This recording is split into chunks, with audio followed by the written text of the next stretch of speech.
प्रथमं शैलपुत्री च द्वितीयं ब्रह्मचारिणी तृतीयं चान्द्रघण्टेति कूष्माण्डेति चतुर्दकम् पञ्चमं स्कन्दमातेति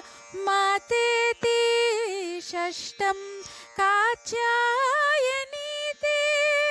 सप्तमं कालरात्रिः महागौरीति अष्टमं नवमं सिद्धिदात्री च नवदुर्गा प्रकीर्तिता।